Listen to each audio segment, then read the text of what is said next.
Welcome to gospel ministries. ప్రభు పేట మీకు వందనాలు తెలియజేసుకుంటున్నాను. దేవుని మహాకృపను మీరందరూ క్షేమంగా ఉన్నారని నేను భావిస్తున్నానండి. ఈనాటి నీ వాక్య జీవము అనే కార్యక్రమానికి స్వాగతం. ఈనాటి సందేశం టైటిల్ రక్షణ ఉచితమే కానీ బహు విలువైనది. రక్షణ ఉచితమే కానీ బహు విలువైనది. మనందరికీ తెలుసు, ఇది క్రిస్మస్ సీజన్. లోకరక్షకుడైన యేసుక్రీస్తు మనందరి కోసము భూమి మీద జన్మించి మనందరి పాపములను సిలువలో ఆయన మోసి మరణించి మనకు రక్షణ అనుగ్రహించాడన్న సంగతి మనందరికీ తెలుసండి. అయితే రక్షకుడు భూమి మీద జన్మించడానికి కొంతమంది ఎన్నో త్యాగాలు చేయాల్సి వచ్చిందండి. ఆ త్యాగాలు ఎవరెవరు చేశారు, ఏం త్యాగము చేశారు అని ఈరోజు మనము లిస్ట్ని పరిశీలించేద్దాం. మొట్టమొదటిగా తండ్రి అయిన దేవుడు గొప్ప త్యాగము చేయవలసి వచ్చిందండి. యోహాను సువార్త 3:16 దేవుడు లోకమును ఎంతో ప్రేమించెను కాగా తన అద్వితీయ కుమారునిగా పుట్టినవాని యందు విశ్వసించు ప్రతివాడును నశింపక నిత్య జీవము పొందునట్లు ఆయనను అనుగ్రహించెను అనింది. తండ్రి అయిన దేవుడు తన ఏకైక కుమారుడైన యేసుక్రీస్తును ప్రజలందరినీ రక్షించడానికై శిలువ యాగానికి అర్పించాడండి. మానవులు ఎవరైనా సరే ఇలాంటి స్వభావం కలిగి ఉంటారా? ఇతరుల కొరకై మన ప్రాణములను కానీ మన కుమారుల ప్రాణములను కానీ త్యాగం చేయడానికి మనం సిద్ధపడతామా? సాధ్యమైతే మనల్ని మన కుటుంబీకులను రక్షించుకోవడానికి ఇతరుల ప్రాణాలను తీసైనా సరే మనల్ని మనం రక్షించుకోవడానికి ప్రయత్నం చేస్తాం తప్ప ఇతరుల్ని రక్షించడానికి, ఇతరుల్ని మేలు కలిగించడానికై మనల్ని లేదా మన కుటుంబీకుల ప్రాణాలను మనము త్యాగం చేయడానికి సిద్ధపడమండి. అటువంటిది తండ్రి అయిన దేవుడు నశించి పోతున్నటువంటి మానవ జాతిని రక్షించుకొనుటకై తన కుమారుణ్ణి శిలువ యాగానికి అర్పించడానికి ఆయన్ని నరావతారిగా భూమి మీద పంపించాల్సి వచ్చింది. తండ్రి అయిన దేవుడు చేసిన ఆ త్యాగం అండి, అది గొప్ప త్యాగము, అది వర్ణనాతీతమైన త్యాగము. రెండవదిగా ప్రభు అయిన యేసుక్రీస్తు చేసిన త్యాగము. ఫిలిప్పీయులకు రాసిన పత్రిక 2:6-7 ఆయన దేవుని స్వరూపము కలిగిన వాడై ఉండియు దేవునితో సమానముగా ఉండుట విడిచిపెట్టకూడని భాగ్యమని ఎంచుకొనలేదు గాని మనుష్యుల పోలికగా పుట్టి దాసుని స్వరూపము ధరించుకొని తన్ను తానే రిక్తునిగా చేసుకొనెను. ప్రభు అయిన యేసుక్రీస్తు చేసిన త్యాగము. ఆయన దైవత్రిత్వములో ఒకరు, దైవ సమానుడు, దైవము, ఆయన దేవుడు. అయితే అటువంటి స్థానాన్ని ఆయన విడిచిపెట్టి పరలోకములో దాసుడైన మానవుడి స్వరూపాన్ని ధరించుకొని మానవులను రక్షించడానికి ఆయన చేసిన త్యాగము ఎంత గొప్పదో అది మాటల్లో వర్ణించలేమండి. ఈ విధంగా రక్షకుడు జన్మించడానికి రక్షకుడే చేసినటువంటి త్యాగము. ఇక మూడవదిగా పరిశుద్ధాత్ముడు చేసిన త్యాగమండి. పరిశుద్ధాత్ముడు చేసిన త్యాగానికై మనకు లేఖనాధారాల్లో ఏదీ కనిపించదు, కానీ ఆయన దైవత్రిత్వములో గొప్ప పాత్రని పోషించాడండి. అంటే ప్రభు అయిన యేసుక్రీస్తును మానవ స్వరూపమును ధరింపచేయడానికి, భూమి మీద నడిపించడానికి, శిలువ యాగాన్ని భరించడానికి పరిశుద్ధాత్మ దేవుడు ఆయనకు సహాయాన్ని అందించాడు. మనకు ఆదికాండం నుంచి ప్రకటన గ్రంథం వరకు చూస్తే తండ్రి మరియు కుమారుడైన యేసుక్రీస్తు ప్రస్తావనలే కనిపిస్తాయి, కానీ పరిశుద్ధాత్మ దేవుడి పనులు, పరిశుద్ధాత్మ దేవుని పేరు మనకు కనిపించదండి. ఆయన తెర వెనుకాల ఉండి నడిపించే సూత్రధారి అయి ఉన్నాడు. కాబట్టి ఇక్కడ మనకు లేఖనాధారము కనిపించకపోయినా పరిశుద్ధాత్ముడు చేసిన త్యాగము అంతా ఇంత కాదు అని మనకు చెప్పకనే అర్థమవుతున్నది. ఈ విధంగా త్రిత్వమైన దేవుడు, తండ్రి, కుమార, పరిశుద్ధాత్ముడు రక్షకుడు జన్మించడానికి ఎంతో గొప్ప త్యాగము చేశారు. ఇక మానవులు చేసిన త్యాగాన్ని గమనిస్తే మొట్టమొదటిగా తల్లి మరియ మరియు యోసేఫులు, వీరు చేసిన త్యాగము ఏంటో మనము పరిశీలన చేద్దామండి. సాధారణంగా యూదా మత సాంప్రదాయంలో ప్రదానము చేయబడిన తరువాత లేదా వివాహానికి ముందు ఒక స్త్రీ గర్భవతి అయితే అట్టి స్త్రీని మరియు ఆ గర్భానికి కారణమైన పురుషుడిని ఇద్దరిని రాళ్లతో కొట్టి చంపించవలెను అని మనకు లేవియాకాండం 21 స్పష్టంగా వ్రాయబడి ఉన్నది. కానీ వాస్తవానికి తల్లి మరియ ఎటువంటి తప్పు చేయలేదు అని మనకు లూకా సువార్తల్లో మనకు కనిపిస్తుంది. పరిశుద్ధాత్మ దేవుని యొక్క సూపర్ న్యాచురల్ ప్రభావముతో ఆమె గర్భవతి అయినదని సంగతి మనకు సువార్తల్లో కనిపిస్తుంది. కానీ లోకానికి ఆ విషయం తెలియదు కాబట్టి ఖచ్చితంగా ఈమె తప్పు చేసినది మరియు జారత్వము వలన గర్భవతి అయినది అని లోకము భావించినదండి. అంతేకాకుండా యోసేపు కూడా ఆమెను రహస్యముగా విడనాడదలిచాడు.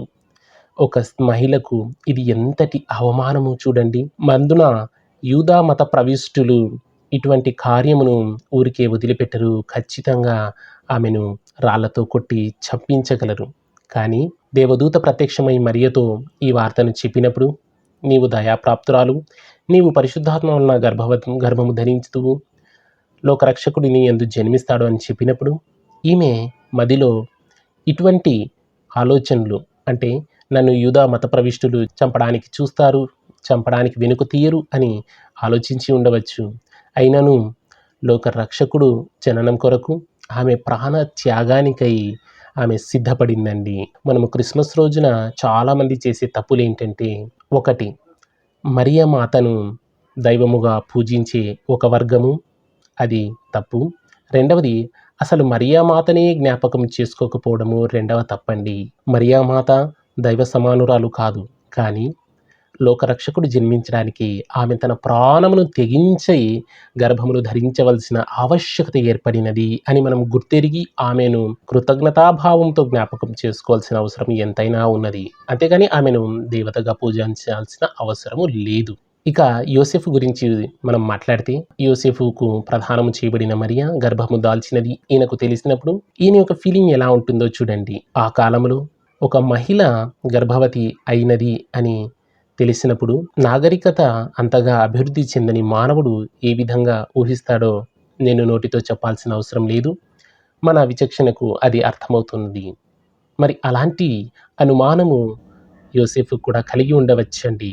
కారణం ఏంటంటే ఆయన మానవ మాతృడే, కానీ స్వప్నమందు దైవదూత చేత ఆయన బోధింపబడిన తరువాత మరియను చేర్చుకోవడానికి ఆయన వెనుక తీయలేదు. అలా చేర్చుకున్నప్పుడు వారిరువురిని సమాజము హేళన చేసి ఉండవచ్చు, వారిని నీచంగా చూసి ఉండవచ్చు, వారిని రాళ్లతో కొట్టి చంపడానికి ప్రయత్నం చేసి ఉండవచ్చండి. ఎందుకంటే ధర్మశాస్త్రం అలా బోధిస్తున్నది కాబట్టి మరియా మరియు యోసేపులు లోకరక్షకుడు జన్మించడానికి వారి ప్రాణాలను తెగించడానికి సిద్ధమయ్యారు. అవమానాలను భరించారు, అపనిందలను భరించారు అని మనము జ్ఞాపకం ఉంచుకోవాలి. ఇక మానవుల్లో రెండవ లిస్ట్ ఎవరంటే, యేసుక్రీస్తు వారు జన్మించిన కొద్ది రోజులకు కొంతమంది జ్ఞానులు తూర్పు దేశం నుంచి వచ్చినట్లు మనకు తెలుసు. అయితే ఆ తూర్పు దేశపు జ్ఞానులు హెరోదు దగ్గరకు వచ్చి, యూదుల రాజు పుట్టాడు, ఆయన ఎక్కడా అని ప్రశ్నించినప్పుడు హెరోదు చేసే పని ఏంటంటే, జ్ఞానులు వెళ్ళిపోయిన తర్వాత హెరోదు దాదాపు జ్ఞానులు వచ్చిన కాలమును పరిశీలించి 2 సంవత్సరాల లోపు కలిగిన మగపిల్లలందరినీ చంపేయిస్తాడండి. ఆ విధంగా యేసుక్రీస్తు అనే రక్షకుడు కాపాడబడ్డానికి ఎంతో మంది మగపిల్లలు ఆనాడు చనిపోవాల్సి వచ్చింది. మత్తయి సువార్త 2వ అధ్యాయం 16వ వచనం చదివితే మనకి విషయాలన్నీ చక్కగా వ్రాయబడి ఉంటాయి. లోకరక్షకుడు బాలుడుగా ఉన్నప్పుడు కాపాడబడ్డానికి ఎంతో మంది బాలుడు ఆనాడు చనిపోవాల్సిన అవసరం ఏర్పడింది. తర్వాత బాప్తిస్మమిచ్చి యోహాను ప్రభు త్రోవను సారాలము చేయుడి అని అరణ్యములో కేక వేసే ఒక దూత అని మనకు యెషయా గ్రంథంలో చెప్పబడినట్లుగా యేసుక్రీస్తు యొక్క పరిచర్యను సిద్ధపరచడానికి వచ్చినటువంటి ఆయన దూతగా మనకు కనిపిస్తూ ఉన్నాడు. ఆయన ప్రభు త్రోవను సారాలం చేశాడు, బాప్తిస్మం ద్వారా మానవుల్ని హెచ్చరించాడు. ప్రభు రాగానే ఆయన సీన్లో నుంచి తప్పుకున్నాడండి. చెరసాలకు అప్పగించబడ్డాడు, శిరశ్ఛేదనము కావించబడ్డాడు. ప్రభు అయిన యేసుక్రీస్తు పరిచర్య ప్రారంభించడానికి బాప్తిస్మమిచ్చి యోహాను చనిపోవాల్సిన ఆవశ్యకత ఏర్పడినది అని మనం గ్రహించాలి. ఇక తరువాతిగా మరి అపోస్తలులు శిష్యులను మనం గమనిస్తే, సువార్తను భూదిగంతముల వరకు తీసుకువెళ్ళడానికి ఒక్క యోహాను తప్ప తక్కిన శిష్యులందరూ కూడా హతసాక్షులయ్యారు అని మనకు సువార్తలు చెప్తున్నాయి, పత్రికలు చెప్తున్నాయి, మరియు చరిత్ర పుస్తకాలు కూడా చెప్తున్నాయండి. ఈ విధంగా లోకరక్షకుడు జన్మించడానికి మరియు రక్షణ సువార్త ప్రపంచమంతటా వ్యాపించడానికి ఇంతమంది ప్రాణత్యాగాలు అవసరమయ్యాయండి. అందుకే ఈ సందేశానికి టైటిల్ రక్షణ ఉచితమే కానీ బహు విలువైనది అని నేను ఇచ్చాను. అంతేకాదు ప్రభువు మనకి ఇచ్చినటువంటి గ్రేట్ కమాండ్మెంట్ అయినటువంటి రక్షణ సువార్తను సర్వ సృష్టికి ప్రకటించండి అని చెప్పినటువంటి కమాండ్మెంట్లో అంత ఈజీగా ఆ కమాండ్మెంట్ను ఫుల్ఫిల్ చేయలేమండి.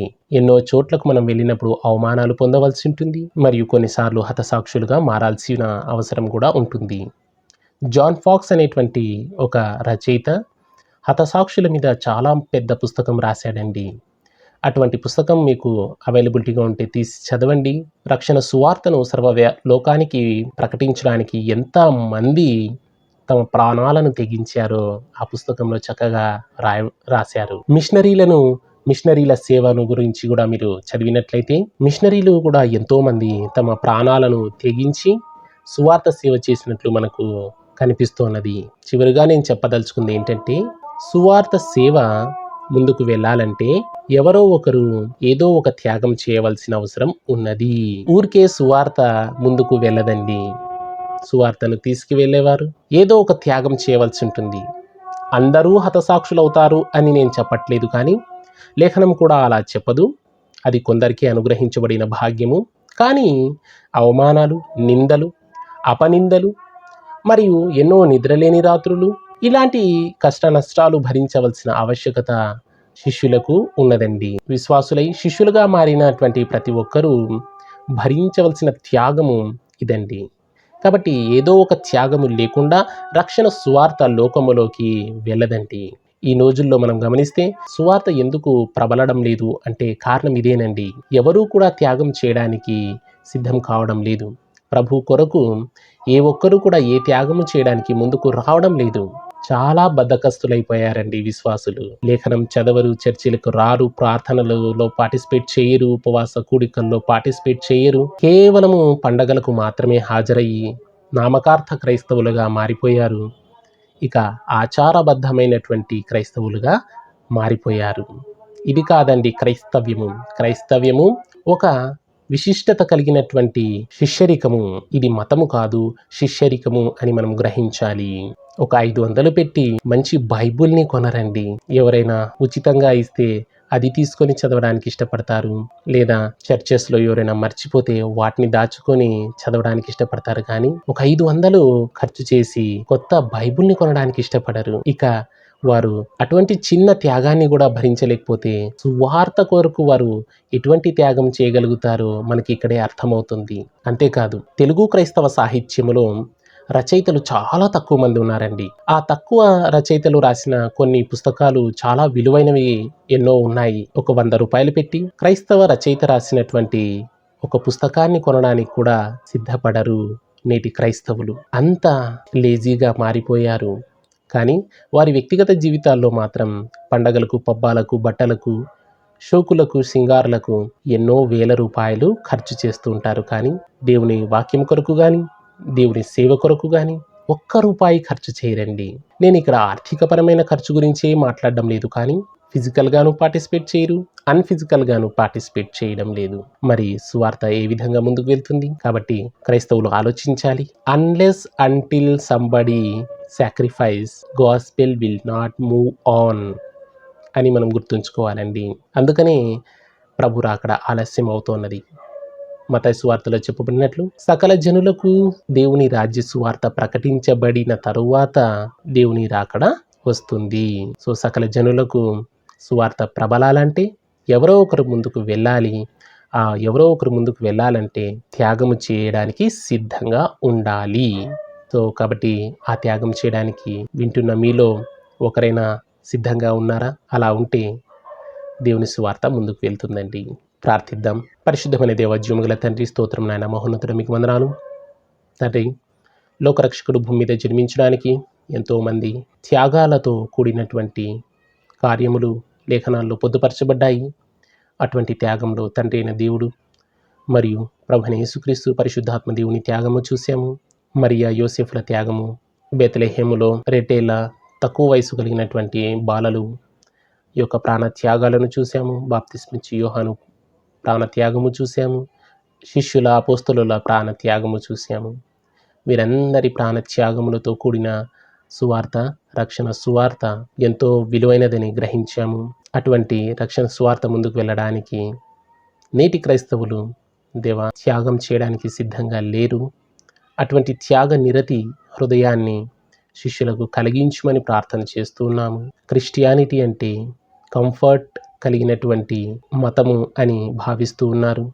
ఐశ్వర్యాన్ని ప్రసాదించే మతము అని భావిస్తున్నారు. కానీ త్యాగముతో కూడినది అని క్రైస్తవులు మరియు బోధకులు గ్రహించడం లేదు. అందును బట్టి బహు చిత్తాక్రాంతుడనై ఉన్నాను. దేవా, రక్షణ భారము ప్రతి క్రైస్తవ విశ్వాసిలో కలిగించమని ప్రార్థన చేస్తూ ఉన్నాను. ఎవరును నశించడం చిత్తము కానేరదు. అందరూ యేసుని విశ్వసించి రక్షణ పొందుటయే దేవుని చిత్తమై ఉన్నదని లేఖనం సెలవిస్తున్నది కనుక ఏ ఒక్కరూ నశించకుండా అందరూ రక్షించబడ్డానికై ప్రతి విశ్వాసి కష్టపడులాగున వారి హృదయాలను భారభరితము చేయమని నజరేయుడైన యేసుక్రీస్తు నామములో ప్రార్థించి వేడుకొంచున్నాం తండ్రి. Amen. I hope you understood. God bless you. వచ్చే వారం మరి ఒక సందేశంతో మీ ముందుంటాను. Until then keep watching. Thank you. God bless you.